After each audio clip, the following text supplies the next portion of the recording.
SOH Radio presents AsiaCast, keeping you across the top headlines from Asia and the world. I'm Ben Smith with AsiaCast. In this bulletin, flawed software bolstered by false interview, the Toyota prince takes the helm, and Canada further condemns the Iranian regime. But first, here's our SOH focus on China. A fake interview was made on the In Focus program on the CCTV network to promote the Green Dam software, the latest piece of propaganda software in the arsenal of control and monitor devices made by the Chinese Communist Party. The supposedly independent interviewee reported damage done to a friend by surfing for pornography on the Google search engine. The interviewee, Goa Yee, was soon uncovered as one of the interns of the network and confessed that his report was fake. Independent computer technicians have found the Green Dam software full of tracking devices for passwords, etc., but the Chinese Communist Party says that it is to stop youth looking up pornography and other harmful materials. A Chinese Dutch citizen, Guo Ping, has reported to the Epoch Times that she has been kidnapped twice by the Chinese Communist Party agents while tour guiding in Beijing. They detained her for up to 15 hours of interrogation because of her practice of Falun Gong. Ms. Ping shared that on the second occasion, on May 21st, after she refused again to go along with their illegal actions, they threatened her family by bringing her brother to the hotel room. Ms. Ping said that she can see clearly that the government is fearful that the truth of the terrible persecution that they are inflicting on Falun Gong practitioners may be uncovered around the world. And now for the rest of today's AsiaCast. The Toyota company is returning to its roots. Akio Toyoda, the grandson of the company founder Kiichiro Toyoda, was formally approved as president of Toyota Motor Corp on Tuesday by the company board.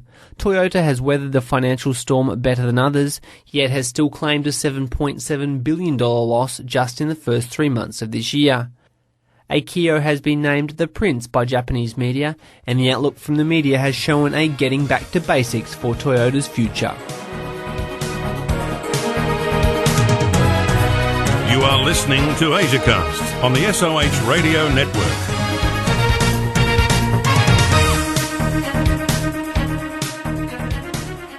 News is being uncovered about a possible double-edged sword that China is playing in the North Korean issue.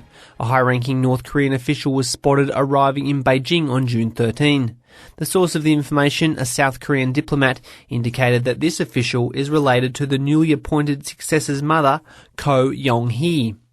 Even though the Chinese Communist Party, the CCP, strongly condemned North Korea's launch of a nuclear weapon, the frequent visits to China from North Korea's high-ranking officials reveal the double-sided role of the CCP in the international community.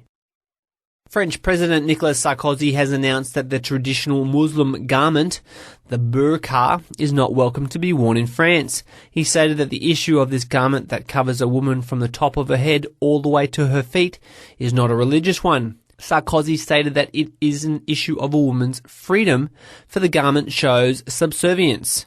Sarkozy stated that France cannot accept women trapped behind a fence, cut off from social life and deprived of any identity.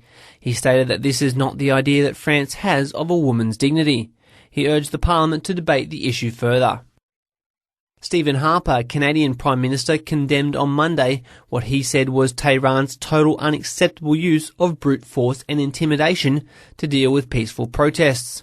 He stated that the regime has used brute force and intimidation to deal with peaceful protests regarding the serious and legitimate accusations of fraud in the recent elections. Iranian state television said 10 people were killed and more than 100 wounded in demonstrations on Saturday in Tehran over a disputed June 12 presidential election. In February, Harper said that the Iranian regime has an ideology that is obviously evil. This is Ben Smith for the SOH Radio Network. AsiaCast, keeping you across the top headlines from Asia and the world.